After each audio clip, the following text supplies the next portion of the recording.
chegue no altar. Quero fazer maravilhas.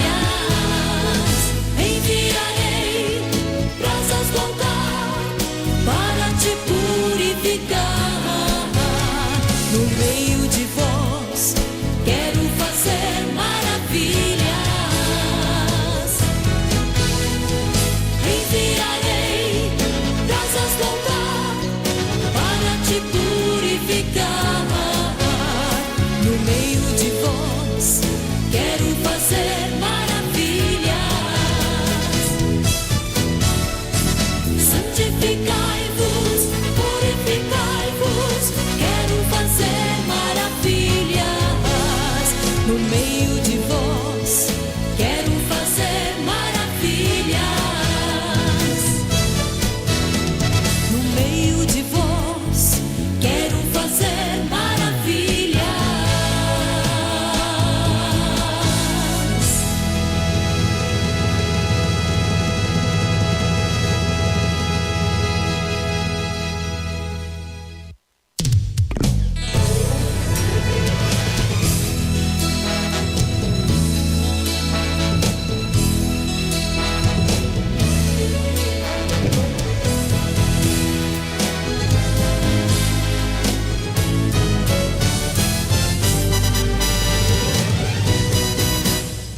Sou o Senhor, o Deus Jeová. Quero fazer maravilhas. Eis que eu estou no meio de vós. Quero fazer maravilhas. Santificai-vos, purificai-vos. Quero fazer maravilhas. No meio de vós quero fazer maravilhas. Sou o Senhor, o Deus Jeová. Quero fazer maravilhas. Sem duvidar, chegue no altar. Quero fazer maravilhas. Enviarei brasas do altar para te purificar. No meio de vós quero fazer maravilhas. Enviarei brasas do altar para te purificar. No meio de vós quero fazer maravilhas. Santificai-vos, purificai-vos. Quero fazer maravilhas. No meio de vós quero fazer maravilhas.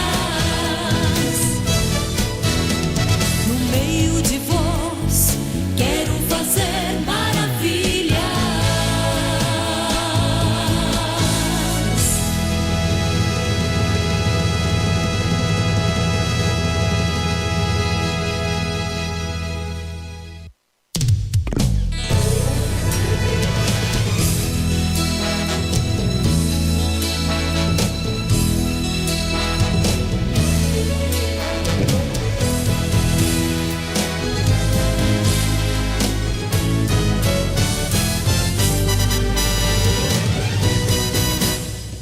Sou o Senhor, o Deus Jeová. Quero fazer maravilhas. Eis que eu estou no meio de vós. Quero fazer maravilhas. Santificai-vos, purificai-vos. Quero fazer maravilhas. No meio de vós quero fazer maravilhas. Sou o Senhor, o Deus Jeová. Quero fazer maravilhas. Sem duvidar, chegue no altar. Quero fazer maravilhas.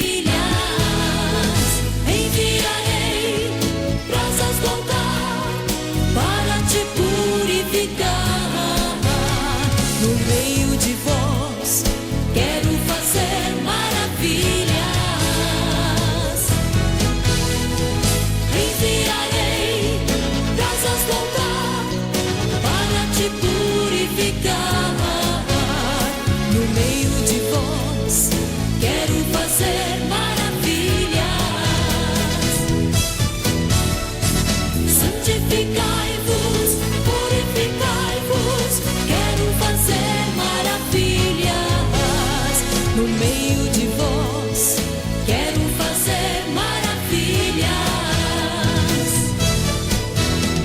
no meio de vós, quero fazer maravilhas.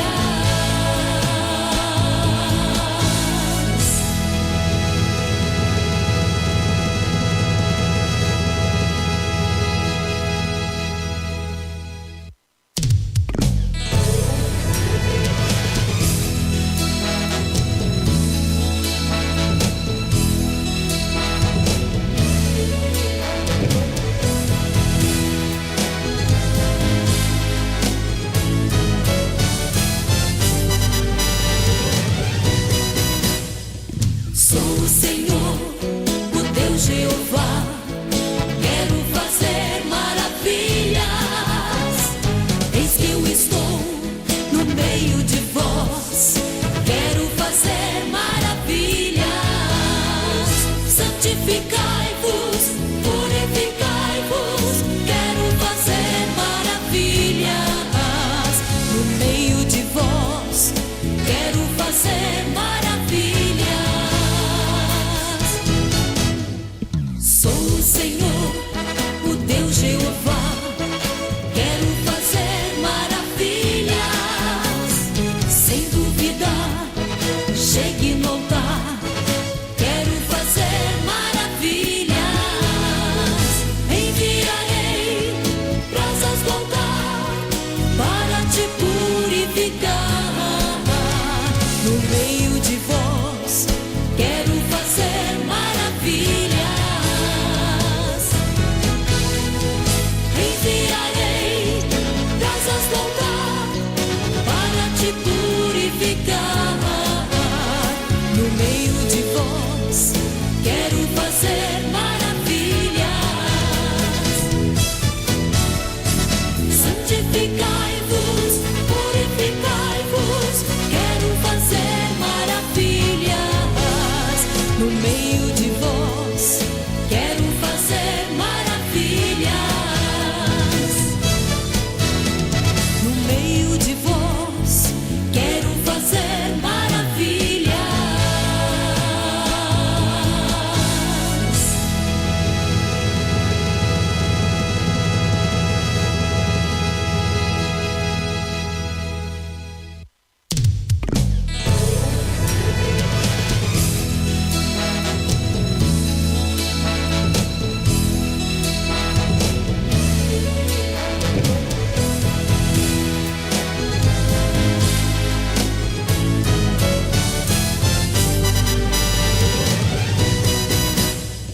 Sou o Senhor. Paz, oração e união. Que alegria! Está chegando até você mais uma edição do programa Restauração. Programa este que é órgão de divulgação da Igreja Pentecostal Assembleia de Deus Ministério Restauração, situado na Avenida Farrapos, número 312, bairro Floresta, na cidade de Porto Alegre, Rio Grande do Sul, Brasil. Temos como presidente pastor Humberto Schmidt Vieira. Diretor para programas, pastor Paulo Roberto dos Santos. Ele que foi infectado do Covid, está aí em isolamento, mas graças a Deus e as orações da igreja que tem intercedido pelo servo de Deus, ele está bem, apenas está cumprindo os protocolos. E nós queremos louvar a Deus por mais essa oportunidade. E hoje nós estamos aí, programa Restauração em conjunto com Heróis da Fé. Estamos então com a nossa convidada missionária Mari Schirmer, ela que está lá em Bangalore, ela que é uma amada, querida guerreira de Jesus, fazendo a obra de Deus incansavelmente. Eu sei que neste período muitos irmãos tomaram conhecimento do trabalho, não conhecem quem era Irmã Mari, então hoje nós vamos recapitular. Paz do Senhor, missionária Mari querida, como está? Saudade. Paz do Senhor, irmã Ivoneide. Paz do Senhor a todos os ouvintes do programa. Muito obrigado por mais uma vez estar conosco. Eu que agradeço a oportunidade. Deus abençoe todos os irmãos, todos os ouvintes. Deus abençoe a irmã, toda a equipe aí da igreja de Porto Alegre, das igrejas do interior, dos outros estados. Saudade de todos. Já fazem mais de quanto tempo que a irmã não vem aqui mesmo? 3 anos, 4 anos, 5 anos? 4 anos. 4 anos. Então, E agora em abril vai completar 4 anos. Então, já tem quanto tempo que a irmã está aí na Índia? Na Índia, de tempo, estando aqui, 7 anos. Agora, em dezembro, fez 6 anos que eu estou em Bangalore. Mais um ano lá em Andhra Pradesh. Isso, no estado vizinho daqui. Interior, é isso? É outro estado. Como a irmã falou, tem ouvinte que não tem muita noção, né? A gente vai falando numa continuidade, mas eu estou no estado de Karnataka, no sul da Índia, e tem um estado vizinho aqui chamado Andhra Pradesh, e eu estive, o primeiro ano da missão na Índia, eu estive lá. Mas vamos começar, a irmã Mari aqui brasileira, quem é a irmã Mari? Porque muitos irmãos não sabem, não ouvem falar irmã Mari Shirmer, missionária na Índia, uma guerreira, uma heroína da fé, mas não sabe quem é a irmã Mari. Então seria interessante a irmã passar para os nossos ouvintes, esses que ainda não te conhecem, se apresentar. Meu nome é Mari Shirmer, procuro ser uma serva de Deus, não tenho muito o que falar de mim, a não ser que botei minha vida nas mãos de Deus, dependo de Deus, preciso dele, sou feliz com Jesus fazendo aquilo que ele me colocou nas mãos para fazer da melhor forma que eu consigo, pela graça de Deus. Estou aqui na Índia fazendo a obra de Deus, já estive trabalhando aí na sede, na ramo da videira. E não tem muito o que falar de mim, né, irmã Ivoneide? Então eu vou lhe ajudar. Eu vou lhe ajudar. Eu sei que quando nós jogamos na obra de Deus, a gente esquece, né? Até a nossa identidade, assim, a gente quer produzir para o reino dos céus, a gente quer obedecer o ID, e isso é uma coisa fantástica. Mas a irmã Mari, ela era uma empresária, que ela aceitou Jesus no ano de 1995. Olha aí. 4 aninhas mais velha que eu. Então, que coisa linda. Daí a irmã Mari, então, ela tinha essa empresa. E como é que foi, irmã Mari, quando a irmã aceitou Jesus? Qual foi o momento que a irmã se decidiu em seguir a Cristo? Na verdade, eu conheci Jesus quando eu era criança.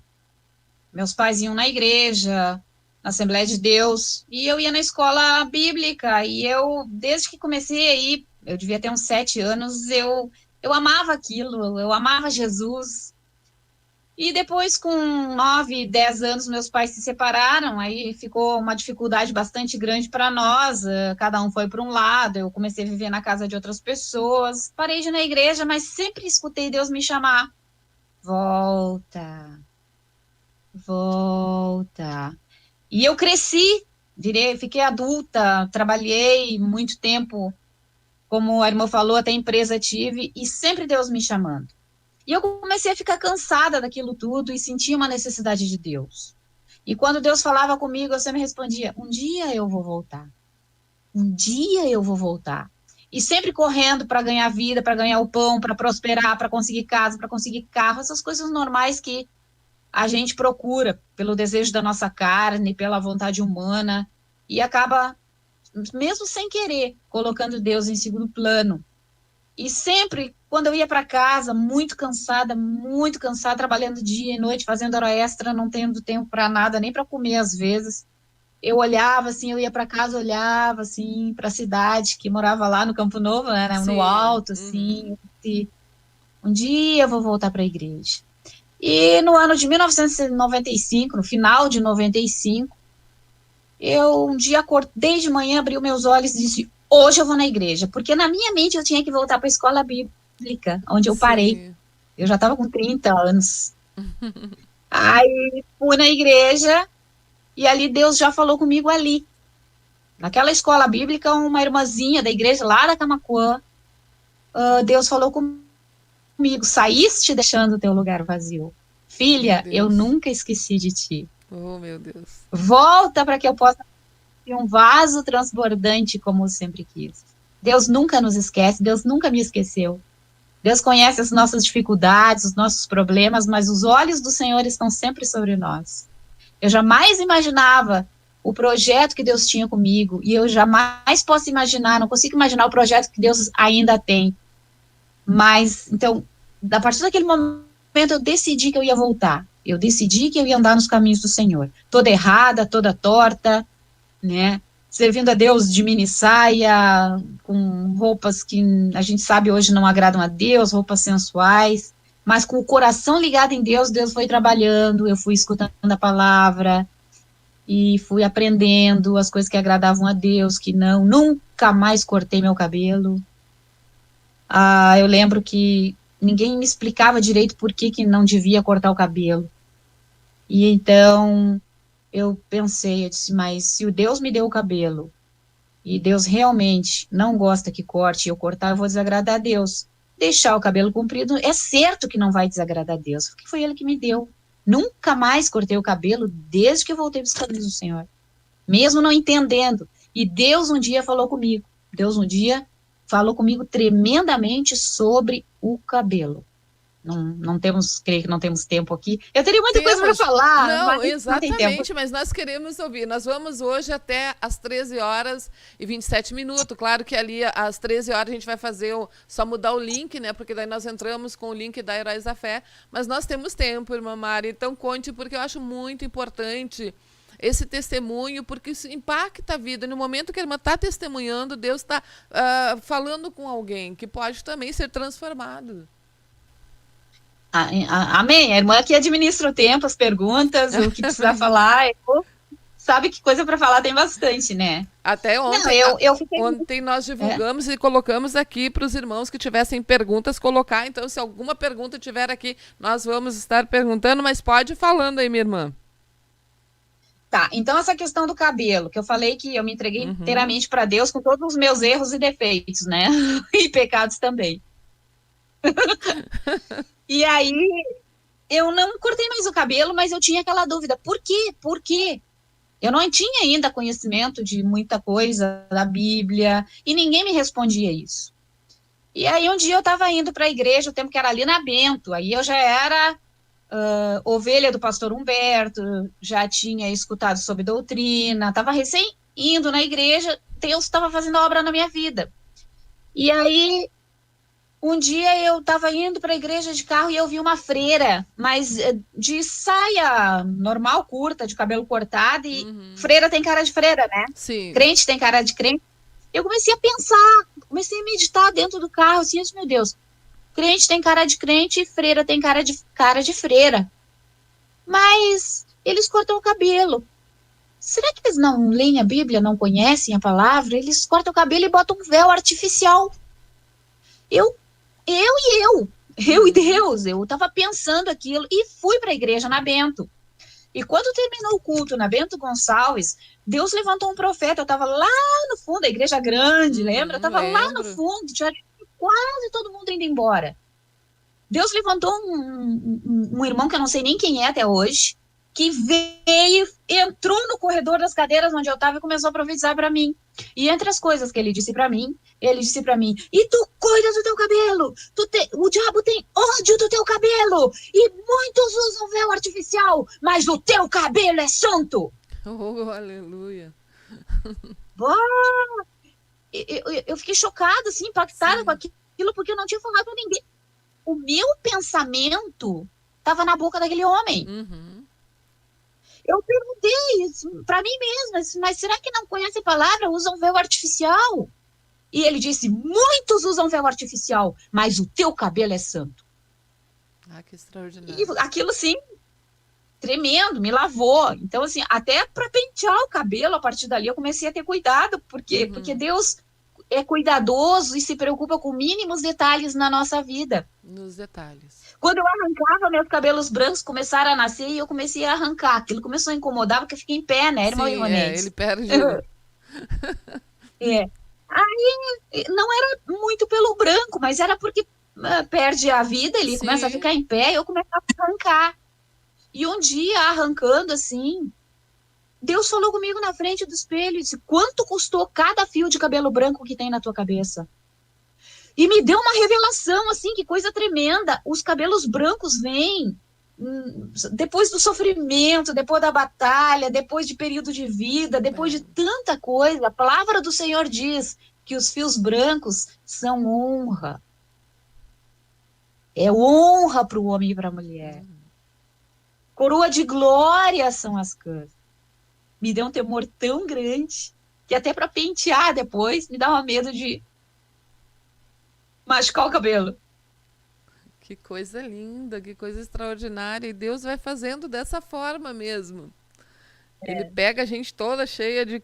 Que nem eu recebi a profecia cheia de caroço e vai trazendo e vai limpando. E daí Deus foi conduzindo os passos da irmã, né? Depois de. Aí Deus foi trabalhando, Deus me avisou que ia tocar na empresa, que ia tocar nos negócios, que o dinheiro ia faltar, tudo Deus avisou. Um dia Deus me deu um sonho em que eu estava na igreja, o pregador chegou, andou para lá, andou para cá, chegou assim: é contigo que eu quero falar. Meu Deus. Eis que te darei muita condição financeira, mas não gasta no que não deve e não tema quando faltar. Eu estava bem de dinheiro, não faltava nada. E eu acordei com aquela preocupação: vai faltar, vai faltar, vai faltar, vai faltar. Eu esqueci todo o resto. Eu só estava preocupada que ia faltar. E 2 anos depois, Deus realmente começou a tocar. Por quê? Deus começou a trabalhar na minha vida e me preparar para um ministério que eu não sabia que Deus ia colocar na minha mão. Se hoje eu estou na Índia, irmã Ivoneide, é porque Deus vem me preparando há muitos anos, mesmo sem eu entender muita coisa, sem compreender as coisas que passei. Hoje eu entendo. Hoje eu entendo que forma maravilhosa que Deus...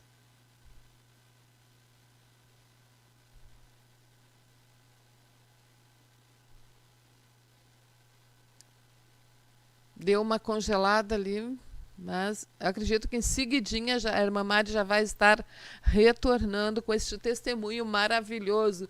Eu sei que os irmãos estão ansiosos para ouvir ela falar sobre Índia, como que está o trabalho, o que Deus está fazendo, mas é tão importante nós também conhecermos a missionária Mari Schirmer, ela que é uma guerreira ali. Então eu acho fantástico, porque eu conheço realmente a irmã Mari desde 99 e nós víamos ela ali trabalhando nos congressos missionários. Ela, naquela época, irmã Valquíria, era tudo decorado manualmente, aqueles trabalhos maravilhosos. Me lembro que era no ginásio Tesourinha. E ali a irmã Mari se desdobrava, ela tinha uma equipe e era noite e dia. E eu tinha e tenho uma grande admiração pela vida da irmã Mari, porque realmente ela fazia aquilo com amor, com dedicação, trabalhando para apresentar o melhor para Deus. E eu quero que, quando ela voltar, claro, nós vamos agora dar continuidade, mas então esse período, ela se dedicando aos trabalhos missionários, nem ela sabia que ela estava plantando para futuramente, né, ela ser uma missionária. Então, os projetos de Deus, eles são dessa forma. Nós não entendemos hoje o que vai acontecer amanhã. E ela voltou. Com a palavra, irmã Mari. Está sem áudio. Não ouvimos. Eu abri aqui e funciona, sim. né? Agora sim. E aí Deus começou a trabalhar desde aquela época na minha vida. E Deus começou a fechar portas para mim. E eu lembro quando eu estava já uma batalha muito grande financeira, uma batalha financeira muito grande. Mas lembrando daquilo que Deus tinha me dito, sabendo que eu estava numa provação que Deus havia me colocado e que eu tinha que esperar. E quando eu estava naquela provação muito grande, pastor Humberto, naquela época, me convidou para trabalhar na igreja. Eu disse, mas bem capaz, não vou na igreja. Não, vai ser luta, é problema, não quero trabalhar na igreja. Deus mandou um ladrão lá em casa e levou o resto dos equipamentos que eu tinha. A irmã não queria quebrar o arado, não queria matar os bois, alguém fez isso por ti. Não, eu tava agarrada no resto do que tinha, assim, sabe, no restinho. É brabo quando Deus coloca a gente na prova, sabe? Mas quando a gente entende que aquilo vem de Deus, quando a gente entende que Deus está trabalhando, que alguma coisa vai acontecer, nova vai acontecer, Deus nos sustenta, Deus nos dá graça para passar por aquilo. E aquela tempestade vai passar, Deus está conosco. E aí, por mais duro que fosse, claro, a gente luta, sabe, irmã? A gente Sim, não quer com morrer. certeza. A gente não quer perder as coisas. A gente luta, a gente sofre, a gente chora. Mas nós temos que ficar agarrados em Deus. Nós temos que procurar entender o que Deus quer com aquilo. Se Deus está naquilo, amém. Amém. E Deus me ajudou a passar aquela prova, aquela situação toda. Deus me ajudou a renunciar às coisas que para mim estava difícil. A irmã conhece bastante a minha vida. Sim, Tem coisas que para a gente largar, mesmo que a gente queira, a gente não tem força. A gente não sabe como. Às vezes tem que largar coisas, irmã Ivoneide, e às vezes tem que largar pessoas. Às vezes tem que arrancar de dentro do coração pessoas que estão nos impedindo de fazer a obra de Deus. Nós temos que largar na mão de Deus, aí Deus vai trabalhar. E como é que nós vamos fazer isso? Aí quando a gente larga na mão de Deus, diz, tá, Senhor, eu me rendo. Tu tira da minha vida tudo aquilo que está me impedindo de fazer a tua obra. Aí, nessa enxurrada, nessa tempestade, e vai coisas materiais, e vão pessoas também, e vão sentimentos, e vão tudo, vão valores, vão coisas que a gente nem sabia que tinha, que estava prejudicando o processo de Deus na nossa vida. E Deus foi me arrebentando. Deus foi me arrebentando. Aí, quando Deus mandou o ladrão lá em casa, Deus entrou de caminhão dentro do pátio e levou. meu Deus. E Deus falou para mim, agora tá acabado. E eu disse, agora tá acabado, não tem mais nada. Aí eu falei, tô à disposição. Aí ainda levei um restinho, tinha mesa, umas coisas que o ladrão não levaram, eu levei lá para a igreja. Foi aí que começou o ramo da videira. Sim. Aí comecei a trabalhar na igreja e da igreja fui vir para a Índia. Esse eu lembro, assim, das noites que a irmã virou, né, trabalhando na igreja. E lembro também da profecia em um congresso que teve aqui na sede. Deus usou o missionário, o pastor Jorge Souza. E nós estávamos ali, a irmã tinha preparado aquela banquinha ali, aquele stand do material do pastor Humberto, né, dos DVDs, enfim. E a irmã estava ali e o pastor chegou e eu lembro que ele profetizou na minha frente, assim, da obra missionária que Deus tinha na sua vida, que a irmã iria para o campo. E eu fiquei olhando, assim, eu conhecendo a irmã Mária, eu digo, eu acho que o profeta se enganou, né? Pensei que... que coisa, né? Nosso pensamento humano é terrível. E eu nunca na minha vida imaginei que eu fosse ser missionária, que eu fosse ir para algum país, que eu fosse fazer obras de Deus assim. Nunca, nunca. Índia, então, minha irmã, meu Deus do céu. E realmente ele profetizou para mim. Ele disse, eu vou avisar o pastor Humberto que o teu tempo aqui é curto. E tu vai para longe. E tu vai com asas de prata. Porque não pode ir de carro, é muito longe. Ele diz assim. que coisa tremenda. E realmente tiveram outras profecias também, mas o importante, irmã, é que o que aconteça na nossa vida venha de Deus. Exatamente.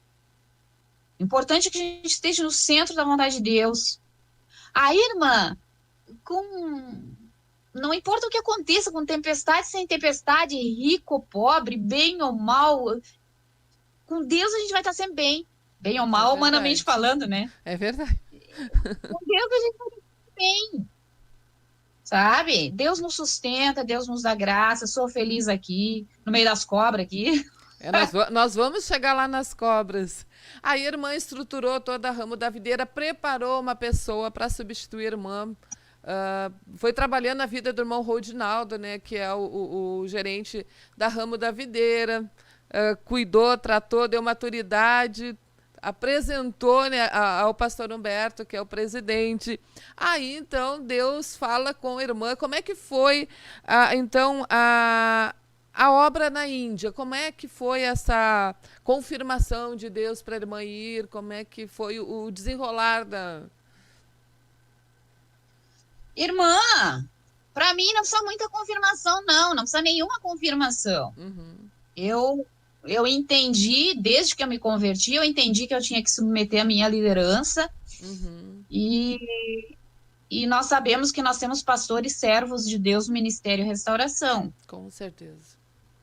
Eu entendo que a vontade de Deus para a nossa vida vem por meio deles, já falei várias vezes isso. E eu trabalhando na Ramo da Videira, nunca imaginei a sensação que dá na gente quando a gente está fazendo alguma coisa, que a gente vai fazer para sempre aquilo. Não passa pela mente da gente fazer outra coisa, ir para outro lugar, sabe? Mudar radicalmente a situação de vida. Isso não passa pela cabeça. Mas Deus vai ajeitando, preparando as coisas. Preparando a gente para sair, preparando outros para tomar o nosso lugar. Exato. Né? Ninguém é insubstituível. E aí, um dia... Teve um irmão, um obreiro nativo aqui da Índia, que foi para o Brasil, e aí a obra estava se instalando na Índia, no ano de 2012, mais ou menos. Aí, em 2013, se cogitou, eles foram para o Brasil, se cogitou de mandar alguém para a Índia, que tinha que ter alguém aqui para dar uma olhada nos trabalhos, como é que era a Índia, como é que era a situação, como é que estavam as igrejas. E segundo o que me contaram, numa reunião de pastores, discutindo quem vai, o pastor Silvio, segundo me contaram, eu nunca perguntei para ele se isso é verdade, ele disse, mas quem é que... Aí a questão era, quem é que vai mandar para a Índia? Aí o pastor Silvio disse, eu acho que a única maluquinha da cabeça que pode ir para a Índia é a irmã Mari. Não poderia ser muito certinho, então. E aí eles falaram para mim não tem problema nenhum. Eu já tinha estado na China, Deus também me preparou tremendamente com essa viagem que eu fiz para a China, alguns meses antes, sozinha, num lugar em que tu não entende nada do que estão falando e não fala a língua deles. Então, quando eles falaram para mim, eu disse, bem, eu só me deu uma preocupação assim na cabeça, na mente, porque eu já tinha escutado algumas coisas desse obreiro que estava lá, da família que estava no Brasil, e eles falavam que dormiam na rua, né? E eu só tinha uma preocupação, de dormir na rua, medo de segurança, né? Depois que a gente vive aqui, a gente vê que não tem nada a ver com aquilo que a gente imagina. Sim. Então, eu só queria uma portinha, um quartinho. Eu pensava assim, eu só quero uma porta que eu possa fechar. Mas eu pensava, não falei para ninguém, não exige nada, não. Eu pensava, eu e Deus. Ai, meu Deus, só uma porta para poder fechar, para não precisar dormir na rua. Por segurança, né, irmã Vonete? Claro. Só por segurança. Imagina uma mulher dormindo na rua. Ainda mais na Índia, E né? eu queria assim, e queria um cantinho para fazer, nem que fosse um foguinho no chão para fazer a minha comida, porque eu sabia que eles comiam muita pimenta aqui e eu não consigo comer pimenta.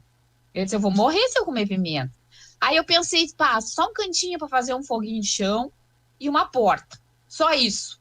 Mas eu não pedi aquilo. Não pedi para ninguém, não falei para ninguém. Mas Deus foi misericordioso e quando eu cheguei aqui, os pastores já tinham vindo antes, já tinha um cantinho para mim morar, né? Eu não tenho queixa nenhuma, Deus supre todas as minhas necessidades, Deus me cuida, sempre me cuidou, continua me cuidando. Eu já fiz muitas viagens de madrugada à noite aqui, muitas vezes só com homem dentro desses ônibus, de trem, de rickshaw.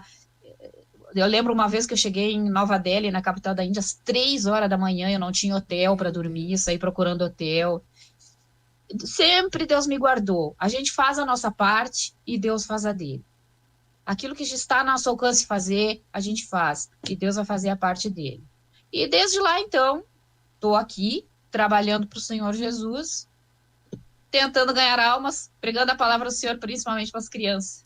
Então, quando a irmã chegou em Marcapur, lá no estado de Andhra Pradesh, a irmã logo teve essa. Eu creio que foi uma confirmação de que forma a irmã deveria desenvolver esse trabalho, que seria através de crianças, né? Porque eu lembro, a irmã mandava os relatórios e era aquela criançada, eram muitas crianças, sempre na volta da irmã, a irmã ali trabalhando, Deus dando sabedoria, até que foi então instituído o domingo com Jesus, o sábado com Jesus. Mas antes de nós falarmos disso, claro, vai ter outras.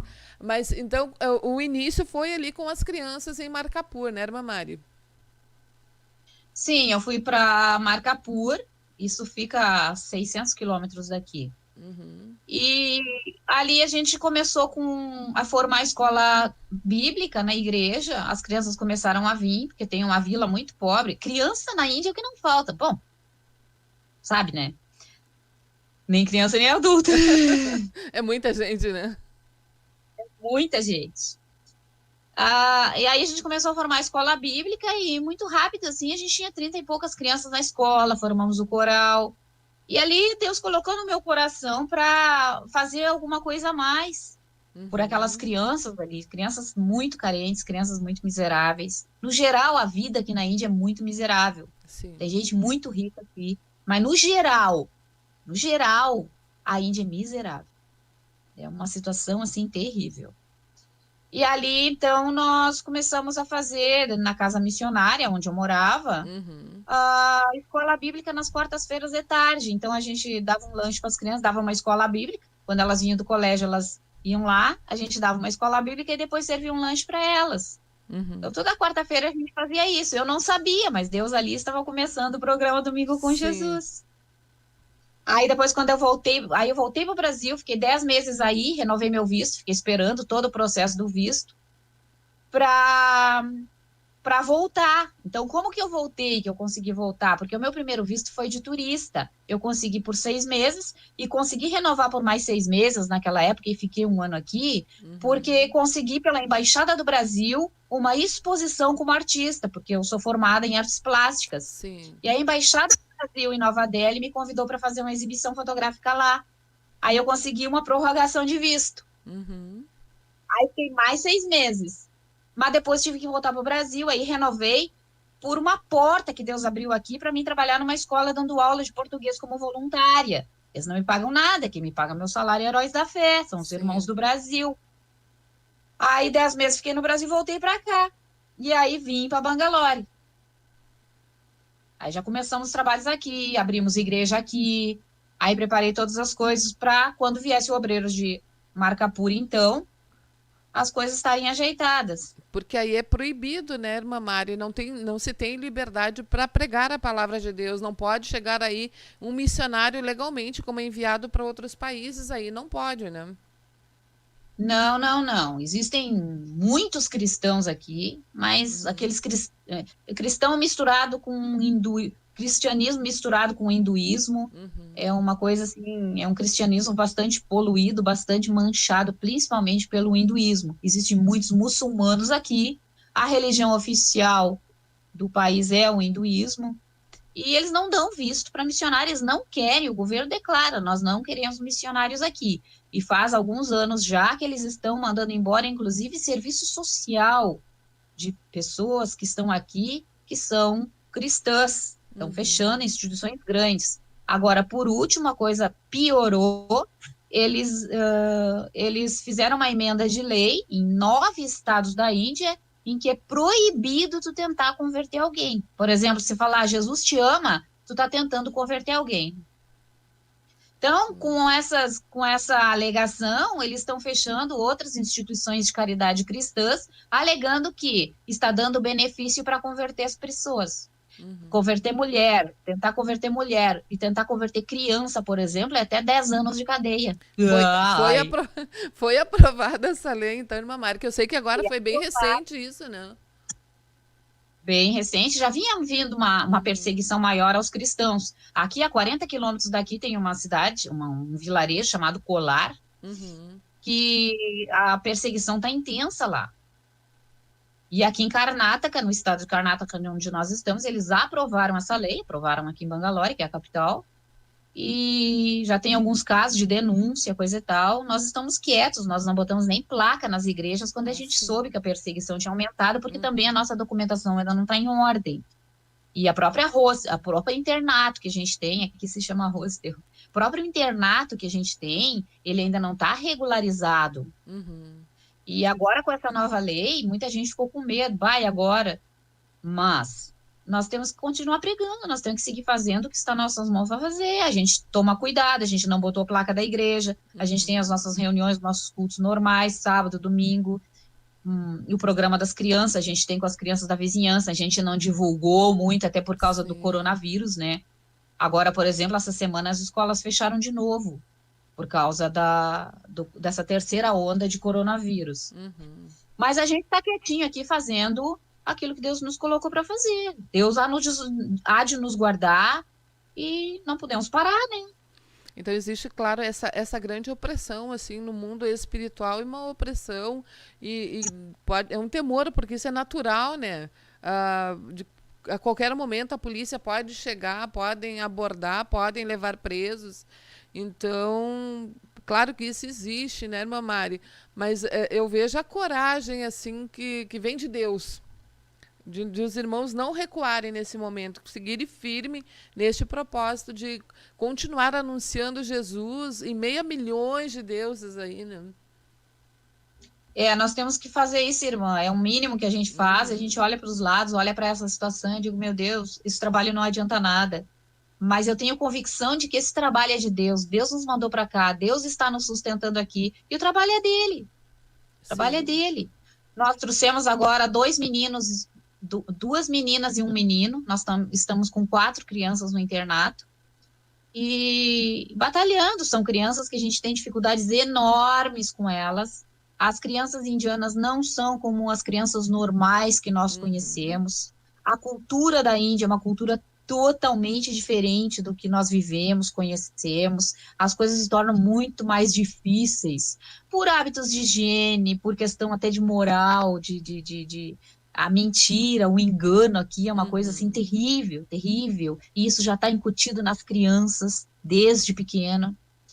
Hábitos de higiene, as crianças vêm para cá, que nem no programa eu mandei, tem no vídeo, quem quer saber mais alguma coisa a respeito da obra de Deus na Índia, eu sugiro que compre na Ramo da Videira os DVDs que nós fizemos, falando bastante sobre a obra aqui. As crianças fazem as necessidades no chão, né? Número 1 e número 2, como eles fazem aqui, o número 1 é esse. Esse é banheiro, esse é xixi. E esse é caca.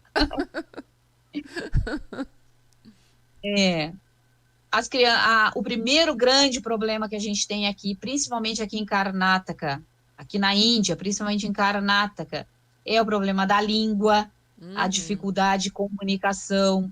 Por exemplo, aqui na nossa igrejinha, aqui no nosso sítio, tem que estar traduzindo em hindi, em Telugu, em Kannada e em inglês. 5? Neste momento é inglês, Telugu, hindi, Nepali. Meu Deus. Inglês, Telugu, hindi, Nepali e Kannada. 5 idiomas se fala dentro da nossa igrejinha aqui no sítio. E como é que é? Eu sei que Deus mandou reforço, né, para vocês aí, que tem irmãos que foram, o próprio missionário Ramesh, porque a irmã ficou um bom período sozinha, né? Até que Deus mandou o missionário Ramesh. Eu fiquei 5 anos sozinha aqui. Que coisa, né? E Deus preparando o Ramesh para então estar aí juntamente, né? Irmão Ramesh, irmã Rabina. Tem 2 filhinhos, o Israel e o Babo. O Babo é brasileiro, o Israel é indiano. Ai, saudade. E estamos aqui juntos, cuidando dessas crianças. A irmã Rabina fica especialmente com a alimentação das crianças, né? A gente se ajuda aqui. Aí eu entro mais na questão da educação, na orientação geral. A gente se reveza para atender as crianças, porque falta gente. Hoje de manhã eu ainda disse para o irmão Ramesh, irmão Ramesh, eu fico doente, fico agoniada, porque, imagina, são crianças, vou falar das que estão aqui. Sim. Tem 2 na 5ª série, uma na segunda série e o outro no prézinho. São vários Ninguém sabe níveis. ler nem escrever. Não sabem ler. Não sabe ler nem escrever. Crianças de oitava série aqui, criança na escola, irmã, eles vão passando, mas a criança não sabe ler nem escrever. Os exercícios, as provas, quem faz e quem dá a resposta é a professora.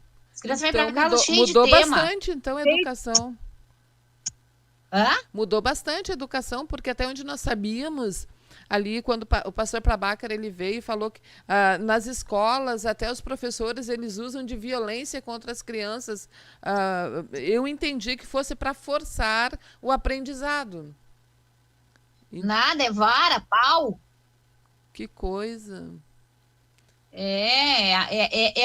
Não é uma correção, é uma violência, é uma agressão às crianças. Uhum. Esses dias eu estava na escola ali que tá essas crianças aqui, eu fui levar o menino e tinha um outro gurizinho que chegou atrasado, o gurizinho todo, mochilinha toda puidinha, gurizinho de pé no chão, ele chegou uns minutinhos atrasado. Eles não querem nem saber por que a criança chegou atrasada. A gente vivendo aqui, irmã, a gente vê a miséria que vive essas crianças, a situação de alcoolismo dos pais, as crianças não têm comida adequadamente. Aí a criança foi para a escola. Ele nem perguntou nada, ele mandou a criança estender a mão e deu aquele pau nos dedos da criança. Oh, Deus. É horrível. A menininha essa veio me dizer anteontem, semana passada, a escola estava aberta, estavam indo à aula. Ela disse, eu apanhei hoje. Por quê? Porque eu não li.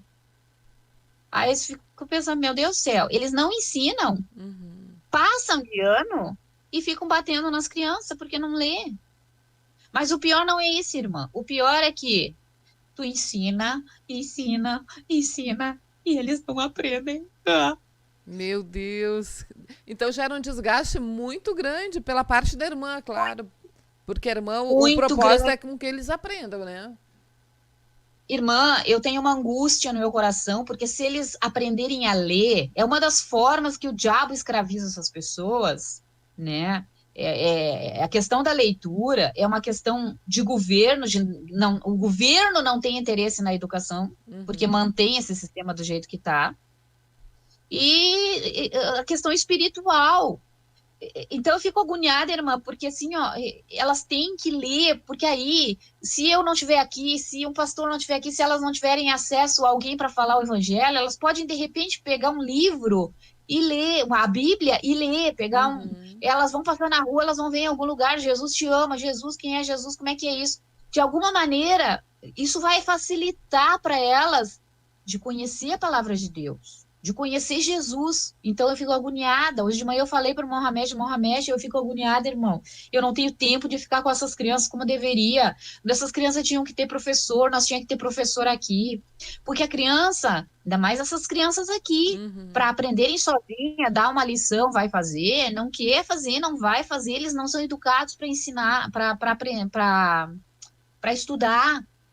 Aí tem que estar junto, aí se torna desgastante, irmã. Aí tu ensina, e eles não aprendem. Esse menino que tá, o Joseph, que ele estava conosco, Sim. eu ensinei ele, eu alfabetizei ele. 5 anos até ele ler. Esse menino que tá aqui faz 3 meses que tá aqui, o pequenininho de 10 anos, tá na 5ª série, ele não sabe nem escrever o nome. Ele não sabia nem as letras do alfabeto quando ele chegou aqui. Eu não tô exagerando, eu tô falando o que é. Aí a gente começou a ensinar o alfabeto, ensinar o som das letras. Ele até agora não consegue escrever o nome. Ele até agora, minha irmã, não consegue falar B-A, ba. Que coisa. Ele não conecta. Aí eles enchem o caderno de coisa, mas eles não aprendem nada. Eu fui para Bangalore de manhã, levei as 2 meninas e dei uma liçãozinha de 1 linha para ele. Ensinei ele e disse, tu vai escrever no caderno e tu vai falando. Pergunta para ele agora, ele não sabe nada. Que coisa. O que a irmã atribui a isso? Essa dificuldade que eles têm para assimilar? Seria o... Irmã, eu atribuo o seguinte, primeira coisa, é um vaso quebrando o outro, eles me quebram e eu quebro eles. Tem que ter paciência e graça de Deus. Olha, irmã, é sobrenatural, vocês não imaginam o que é. Aí eu fico te olhando. Aí tu faz uma pergunta. Isso é um hábito da Índia, das crianças da Índia, dos jovens da Índia, na escola também. E eu falo isso porque também eu sou professora lá no outra escola. Pergunta uma coisa. Tô te falando isso. Responde. Meu Não Deus. fala. Aham. Olha, é assim, ó, é Deus trabalhando na vida da gente também, sabe? Mas eu atribuo, primeira coisa, eu atribuo isso a falta de nutrientes na alimentação. O povo se alimenta basicamente de arroz, óleo e pimenta. Essa é a base da alimentação deles. Nenhum Carboidrato, nutriente. óleo e pimenta. Então, assim, ó, a mãe já está alimentando a criança com arroz, óleo e pimenta. Aí o leite vem com nutrientes de arroz, óleo e pimenta. Aí a criança, quando começa a comer, vai comer arroz, óleo e pimenta. Que neurônio que vai ter essa criança? É. Aí pai analfabeto e mãe analfabeta. A quantidade de analfabetos na Índia é impressionante. Adultos e crianças também. Aí o pai não sabe, não aprende, o pai não sabe ler e escrever, não pode ajudar o filho. A mãe não sabe ler e escrever, não pode ajudar o filho. O filho chega em casa com o caderno todo escrito. A mãe e o pai olham e dizem, que legal, meu filho está aprendendo nada, ele está copiando o quadro como se fosse um desenho. Sim. Aí tu pergunta, o que é isso aqui? O que está escrito aqui? Que letra é essa? Chocante. Chocante. Terrível. É terrível. Então, a gente precisaria de professores aqui, precisaria de gente para ajudar, sabe? As crianças têm que ler. Com formação em inglês também, né, irmã? Que falassem. Irmã, nem precisaria. Não? Irmã, não precisa formação nenhuma para vir para a Índia. É. Só precisa colocar a vida na mão de Deus. Colocar a vida na mão de Deus, renunciar, sabe? Renunciar Agora lembrei de uma coisa. Hoje, essas crianças que estão aqui não sabem inglês. Elas estão começando, assim, a gente está forçando até, porque a gente tem que se comunicar com elas. Então, Claro. As duas falam Telugu, eu sei uma que outra palavra em Telugu, e elas sabem uma que outra palavra em inglês. Aí, quando a gente estava voltando de Bangalore, elas viram uma loja que vende sofá. Então, elas falaram, porque brigando o caminho inteiro, né? Fala alguma coisa, fala alguma coisa, fala alguma coisa. Eu já viajei 4 horas com 2 meninas dentro do carro que não abriram a boca. Meu Deus. Não abre a boca. Aí ela disse assim, sofá. Sofá, né? Sim, sim. Até estranhei ela falar aquilo, né? Ela viu uma loja de sofá e ela sofá. Eu disse, eu não preciso de sofá. Eu disse pra ela. Eu não preciso de sofá. Eu não sento pra que sofá? Eu falei pra ela, agora de tarde. Sim. Eu não sento pra que sofá? Aí ela deu risada, né? Aí eu falei pra ela, a gente trabalha. Eu vou lá pra te ensinar, vou lá, te ensino, vou lá no canil, limpo o caca do cachorro, dou comida pro cachorro, vou lá correndo e te ensino, vou lá, limpo o canil do cachorro. Pra que eu quero sofá? Eu não preciso de sofá. Ela deu risada. Então, assim, não tem tempo de cadeira, de sofá. Sim. Não, a Índia não é um país bonito, né? A irmã falou A irmã falou uma coisa interessante. Agora à tarde, que horas são aí, irmã Mari? Porque para nós a tarde está começando. Agora é 9h15 da noite. 9h15, né? Olha aí. Pode continuar, irmã Mari. Perdão pela interferência. Onde que eu tava? Estava na questão da correria, né? Que não precisa do sofá, que... Enfim, o ritmo de vida é muito acelerado. Tem problema de higiene, É um mundo diferente. A Índia é um mundo, uma civilização diferente da nossa. Sim. Agora que tá chegando manteiga para botar no pão, agora que tá chegando coisas assim, porque a TV entrou faz pouco tempo, faz uns 3 anos que a TV entrou forte aqui. E a TV começou a ensinar tudo que eles... A TV começou a ensinar tudo que eles podem ter. A TV começou a mostrar que eles são muito magrinhos e secos, o que tem de academia, É mesmo? o que tem de gente... A TV começou a mostrar que... Porque o que acontece? A Índia acha que é o umbigo do mundo. Por isso que a soberba é tão grande aqui. Eles se acham o supra-sumo da sabedoria. É uma coisa difícil de lidar, é uma coisa que não dá para imaginar. Não dá para imaginar. Então, o que aconteceu? Esse menininho, por exemplo, que está aqui. Aí, ontem eu disse para ele, fala o que está escrito aqui, lê o que está escrito aqui, e ele nada. Lê o que está escrito aqui, faz 3 meses que eu estou tentando. Lê o que está escrito aqui, e ele só me olhando. Aí, depois ele falou para outra menininha, para que eu vou falar? Eu sei tudo, eu não preciso falar. Mas... Olha a mentalidade, né? 10 anos. Antes de nós encerrarmos essa primeira parte do programa, porque logo depois nós voltaremos com outro link, também vai ter algumas imagens que nós vamos estar vendo. Quais os valores que as famílias passam para os filhos?